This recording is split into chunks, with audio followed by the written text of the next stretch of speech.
So we are in page number 118, okay, the second part.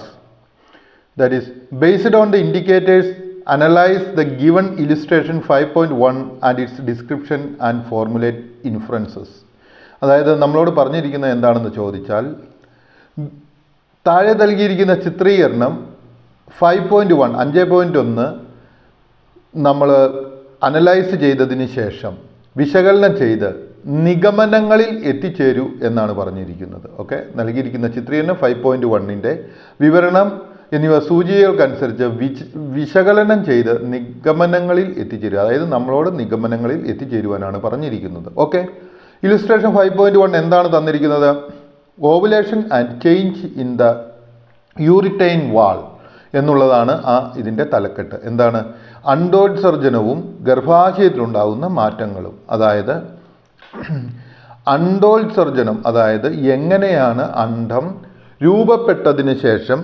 രൂപപ്പെടുമ്പോൾ ഗർഭാശയത്തിൽ മാറ്റം ഉണ്ടാകുന്നതെന്നും ഈ അണ്ടോത്സർജനത്തിൻ്റെ പ്രവർത്തനങ്ങൾ എങ്ങനെയാണെന്നുമുള്ള ഒരു ചിത്രീകരണമാണ് ഇവിടെ തന്നിരിക്കുന്നത്.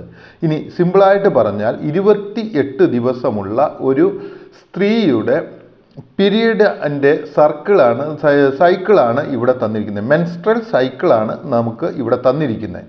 ഇതിൻ്റെ അകത്ത് തന്നിരിക്കുന്ന ഇതുകൊണ്ട് മാത്രമായിട്ട് പറഞ്ഞാൽ നിങ്ങൾക്ക് ഒരുപക്ഷെ ഇത് കൃത്യമായിട്ട് മനസ്സിലായില്ല എന്ന് വരാൻ സാധ്യതയുണ്ട്. അത് കാരണം കൊണ്ട് ഈ ക്ലാസ് ഈ ചിത്രം എടുത്തു വെച്ചുകൊണ്ട് നിങ്ങൾ ദയവായിട്ട് ഈ ക്ലാസ് കൃത്യമായിട്ട് കേൾക്കുക. അപ്പോഴാണ് നിങ്ങൾക്ക് മനസ്സിലാവുകയുള്ളൂ. Okay, illustration 1.5 ovulation and changes in the യൂറിറ്റൈൻ വാൾ. അതായത് നമ്മളോട് പറഞ്ഞിരിക്കുന്നത് എന്താണ്? Ovulation and change.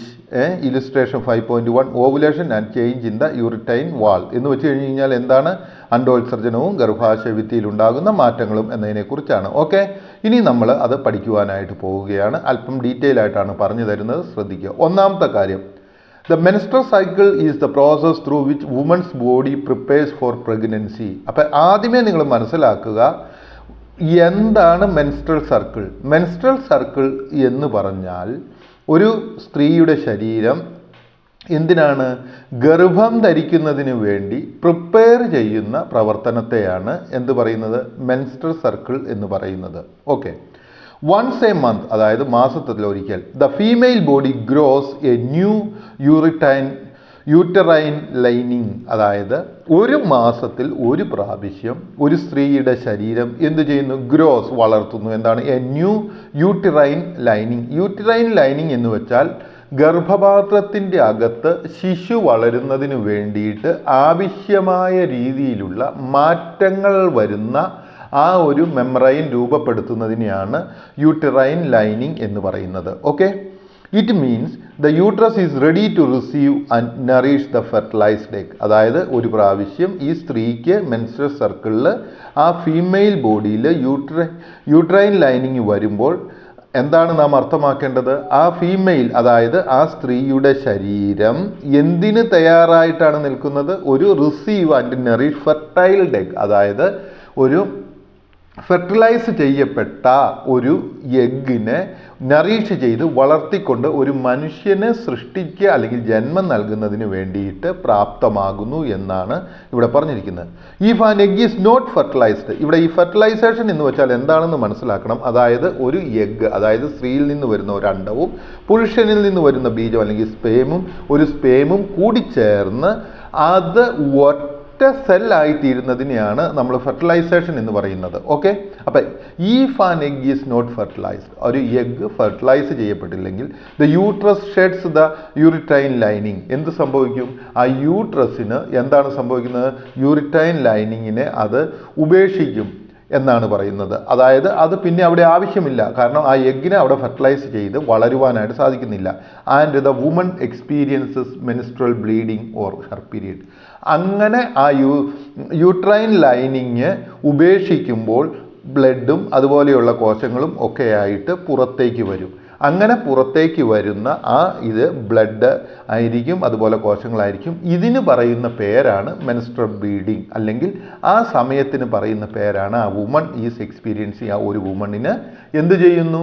ഒരു മെൻസ്ട്രൽ ബ്ലീഡിങ്ങിൻ്റെ സമയമാണ് എന്ന് പറയുന്നത്. ഓക്കെ, ഇനി രണ്ടാമത്തെ കാര്യം, the days of menstrual circle are counted from day 1 of menstrual bleeding to day 1 of the next menstrual bleeding. ആ പിക്ചറിലേക്ക് നിങ്ങളൊന്ന് നോക്കിക്കേ. ആ പിക്ചറിലേക്ക് നമ്മൾ നോക്കി കഴിയുമ്പോൾ 1 എന്ന് പറഞ്ഞ് 28 വരെ പറഞ്ഞിട്ടുണ്ട്. അപ്പോൾ ആ 28 ദിവസം, 1-ാം ദിവസം മുതൽ 28 ദിവസം വരെ നമ്മൾ ഒരു മെൻസ്ട്രൽ പീരിയഡ് ആയിട്ടാണ് കണക്കാക്കുന്നത്. അതിൽ 1-ാമത്തെ ദിവസം മുതൽ ആണ് എന്ത് സാധിക്കുന്നത്, തുടങ്ങുന്നത്, മെൻസ്ട്രൽ ബ്ലീഡിങ് തുടങ്ങുന്നത്. അതായത് ആ രക്തവും കോശങ്ങളും പുറത്തേക്ക് പോരുന്നതായിട്ട് വരുന്നത്. The menstrual cycle is guided by hormonal signal send by brain. അതായത് ഈ മെൻസ്ട്രൽ ബ്ലീഡിങ്ങും അതുപോലെ തന്നെ ശരീരത്തിന് യൂട്ടറൈൻ ലൈനിങ്ങും ഒക്കെ നിർമ്മിക്കപ്പെടുകയും ഈ മെൻസ്ട്രൽ ബ്ലീഡിങ് നടക്കുകയൊക്കെ ചെയ്യുന്നത് ഹോർമോണുകൾ, ബ്രെയിനിൽ നിന്നുള്ള ഹോർമോണുകളുടെ പ്രവർത്തനം തന്നെയാണ്. ആ ഹോർമോണുകളുടെ പ്രവർത്തനം ഗൈഡ് ചെയ്യുന്നത് ബ്രെയിനിൽ നിന്നാണ്. ഓക്കെ, ഇനി 4-ാമത്തെ കാര്യം, oestrogen causes the uterine lining to develop and thicken. അതായത് ഈസ്ട്രജൻ എന്ന് പറയുന്ന ഹോർമോണാണ് യൂട്രൈൻ ലൈനിങ്, അതായത് ഈ ഗർഭപാത്രത്തിനകത്തുള്ള ആ ലൈനിങ് ഉണ്ടാകുന്നതിന് വേണ്ടിയിട്ടും അത് തിക്കായിട്ട് കട്ടി കൂടുന്നതിനും വേണ്ടിയിട്ട് തയ്യാറാക്കുന്നത്. Follicle stimulating hormone stimulates the development and release of the mature egg. അതായത് ഫോലിസിൽ എന്ന് പറയുന്ന സ്റ്റിമുലേറ്റിംഗ് ഹോർമോണാണ് എന്ത് ചെയ്യുന്നത്, ഈ ഡെവലപ്ഡ്, അതായത് എന്താണ് ചെയ്യുന്നത്, മച്യൂർ, അതായത് പ്രായപൂർത്തിയായ അല്ലെങ്കിൽ ആ പൂർത്തീകരിക്കപ്പെട്ട മൂത്ത് വന്നിരിക്കുന്ന ആ എഗ്ഗിനെ റിലീസ് ചെയ്യുന്നത്. Progesterone levels increase in order to help a fertilised egg attach the uterine lining. അതായത് പ്രൊജസ്ട്രൈൻ ലെവൽ, അതായത് ഒരു സ്ത്രീയുടെ ശരീരത്തിൽ പ്രൊജസ്ട്രൈൻ ലെവൽ എന്ത് ചെയ്യുന്നു, ആ സമയത്ത് കൂടുന്നു. എന്തിനു വേണ്ടിയാണ് ഇത് കൂടുന്നത്? In order to help the fertilised egg, fertilised egg attach to the uterine ലൈനിങ്ങിലേക്ക് അറ്റാച്ച് ചെയ്യുന്നതിന് വേണ്ടിയിട്ട്. ഇത്രയും ക്ലിയർ ആയല്ലോ. ഇനി നിങ്ങൾ അതിനകത്തേക്ക് ആ പിക്ചറിലേക്ക് ഒന്നുകൂടി ഒന്ന് നോക്കിക്കേ. 1 മുതൽ 6 വരെ ദിവസങ്ങൾ തന്നിട്ടുണ്ട്. ഓക്കെ, അതാണ് മെൻസസ് ഫേസ്, അല്ലെങ്കിൽ അതിനെയാണ് നമ്മൾ ബ്ലീഡിങ് ഒക്യൂറിങ് ടൈം. അതായത് ആ സമയത്താണ് ഈ യൂട്രൈൻ വാൾ അല്ലെങ്കിൽ ആ മെംബ്രെയിൻ അല്ലെങ്കിൽ ലൈൻ അത് ഷെഡ് ചെയ്യുകയും സെല്ലുകളും ബ്ലഡുമായിട്ട് പുറത്തു വരുന്ന 1 മുതൽ 6 വരെയുള്ള ദിവസങ്ങളെയാണ് അതിനെ മെൻസസ് ഫേസ് എന്ന് പറയുന്നു. രണ്ടാമതായിട്ട് നമ്മൾ കാണുന്നത് എത്ര ദിവസങ്ങളാണ്? ഈ 7 മുതൽ 14 വരെയുള്ള ദിവസങ്ങളാണ് കാണപ്പെടുന്നത്. അതിനെ എന്ത് പറയുന്നു? ഫോളിസെല്ലുലർ ഫേസ് എന്നാണ് പറയുന്നത്. An egg matures in the ovarian follicle. അതായത് ഈ നമ്മൾ എന്താണ് പറയുന്നത്, അവിടെ ഒരു എഗ്ഗ് അത് മച്യൂർ ആയിത്തീരുന്നു, അല്ലെങ്കിൽ അത് വളർച്ച പൂർത്തീകരിക്കുന്നു. എവിടെയാണ്? ഇൻ ദ ഓവറിൻ ഫോളിസിൽ, അതായത് ഓവറിനകത്തുള്ള ഫോളിസിൽ എന്ന് പറയുന്നത്. അപ്പം ഈ ഓവറിൻ ഫോളിസിൽ എന്ന് വെച്ചാൽ എന്താണ്? A small fluid filled sac in the ovary that contains 1 mature egg. അപ്പം ഓവറിൻ ഫോളിസൈൽ എന്ന് വെച്ച് കഴിഞ്ഞാൽ ഒരു ചെറിയ ചാക്ക് പോലെയുള്ള ഒരു സാധനമാണ്. അതിനകത്താണ് മച്യൂർ ആയിട്ടുള്ള എഗ്ഗ് കാണുന്നത്. And the uterine lining prepares to receive fertilised egg. അതായത് ഈ യൂട്രൈൻ ലൈനിങ് എന്ത് ചെയ്യുന്നു? ഫെർട്ടിലൈസ്ഡ് എഗ്ഗിനെ സ്വീകരിക്കാൻ തയ്യാറാകുന്നു. അതാണ് 6 മുതൽ അല്ലെങ്കിൽ 7 മുതൽ 14 വരെയുള്ള ദിവസങ്ങളിൽ കാണുന്നത്. ഇനി 14-ാമത്തെ ദിവസം, day 14, ovulation. The ovary releases the egg. ഓവറിയിൽ നിന്ന് എന്ത് സംഭവിക്കുന്നു? എഗ്ഗ് റിസീവ് ചെയ്യുന്നു അല്ലെങ്കിൽ റിലീസ് ചെയ്യപ്പെടുന്നു. ഓവറിയിൽ നിന്ന് എന്താണ് സംഭവിക്കുന്നത്? ആ എഗ്ഗിനെ പുറന്തള്ളുന്നു. Which can be fertilised by a man's sperm if present. അത് എന്ത് ചെയ്യാം? ഒരു പുരുഷൻ്റെ സ്പേം ഉണ്ടെങ്കിൽ അതിന് എന്ത് ചെയ്യുവാനായിട്ട് സാധിക്കും? ഫെർട്ടിലൈസ് ചെയ്യുവാനായിട്ട് സാധിക്കും. അവിടെയാണ് നിങ്ങൾ നോക്കിക്കുക, അവിടെ ഒരു പച്ചയാണ് തന്നിരിക്കുന്നത്. അവിടെയാണ് ആ റിലീസ് ചെയ്യുന്ന ദിവസമാണിത്. ഓക്കെ, അതിൻ്റെ ആ പിക്ചറിൻ്റെ മുകളിലേക്ക് നോക്കിക്കുക. ആ എഗ്ഗ് അവിടെ ഇരുന്നിട്ട് ആ എഗ്ഗ് പുറത്തേക്ക് ചാടി വരുന്ന, ആ മെമ്മറൈനകത്തുനിന്ന് പുറത്തേക്ക് ചാടി വരുന്നതായിട്ട് കാണുന്നുണ്ട്, ഇല്ലയോ? ഇനി 15-ാമത്തെ ദിവസം മുതൽ എന്ത് സംഭവിക്കുന്നത്? Day 15 to 28 secretory phase. അതായത് അവിടെ എന്താണ് സെക്രട്ടറി ഫേസ് എന്ന് പറയുന്നു. The egg travels through the fallopian tube to the uterus. അവിടെ എന്താ സംഭവിക്കുന്നത്? ഈ എഗ് ഫെലോപ്പിയൻ ട്യൂബിൽ കൂടെ യൂട്രസിലേക്ക് അല്ലെങ്കിൽ ഗർഭപാത്രത്തിലേക്ക് യാത്ര ചെയ്യുന്നു. ഈ fertilised the embryo may attach to the uterine lining.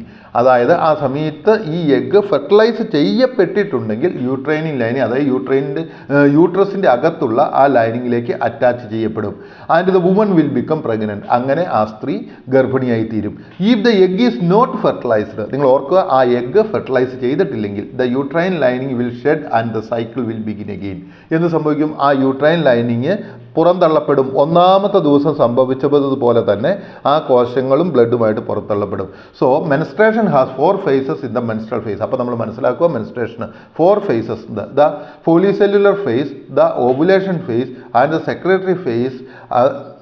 മനസ്സിലാകുന്നുണ്ടല്ലോ, secretory phase and അതുപോലെ തന്നെ the second half of women's period starting right after the ovulation happens. അതായത് സെക്കൻഡ് ഹാഫ് എപ്പോൾ തുടങ്ങുന്നു, അല്ലെങ്കിൽ പകുതി കഴിഞ്ഞിട്ട് എപ്പോൾ തുടങ്ങുന്നു, ഓവുലേഷൻ കഴിയുമ്പോൾ തന്നെ തുടങ്ങുന്നു. എന്നിട്ട് എന്താ ചെയ്യുന്നത്, ഈ പ്രോസസ്സ് ഇങ്ങനെ തുടർച്ചയായി നടന്നുകൊണ്ടിരിക്കും.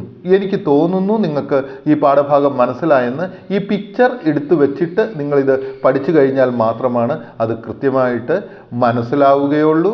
അതായത് 1 മുതൽ 6 വരെയുള്ള ദിവസങ്ങൾ ബ്ലീഡിങ് സ്റ്റേജാണ്. 7 മുതൽ 12 വരെയുള്ള സമയം അത് പ്രിപ്പയർ ചെയ്യുന്ന സമയമാണ്. 12 അത് കഴിഞ്ഞ് 13-14 ദിവസങ്ങളാകുമ്പോഴത്തേക്കും അത് റിലീസ് ചെയ്യുന്ന സമയമാണ്. റിലീസ് ചെയ്തിട്ട് അത് ആയിട്ടില്ലെങ്കിൽ പിന്നെ അത് ചുരുങ്ങാൻ പോകുന്ന ദിവസങ്ങളാണ്. ആ രണ്ടാമത് ചുരുങ്ങാൻ പോകുന്ന ദിവസങ്ങൾ കഴിഞ്ഞതിന് ശേഷം പിന്നെ ഇത് തുടർച്ചയായിട്ട് കണ്ടിന്യൂ ചെയ്തുകൊണ്ടിരിക്കും. ഐ സപ്പോസ് ഈ പാഠഭാഗം നിങ്ങൾക്ക് മനസ്സിലായെന്ന് തോന്നുന്നു. ഇത് മനസ്സിലാകണമെങ്കിൽ ഇലിസ്ട്രേഷൻ 5.1 നിങ്ങൾ എടുത്തു വെക്കാതെ നിങ്ങൾക്ക് ഇത് മനസ്സിലാകില്ല എന്ന് ഞാൻ ഒരിക്കൽ കൂടി ഓർപ്പിക്കുന്നു. So illustration 5.1 ovulation and change in the uterine wall എന്ന ഭാഗം നിങ്ങളെല്ലാവരും നന്നായിട്ട് ആ പിക്ചർ എടുത്തു വെച്ച് പഠിക്കണമെന്ന് ഓർമ്മിപ്പിക്കുന്നു.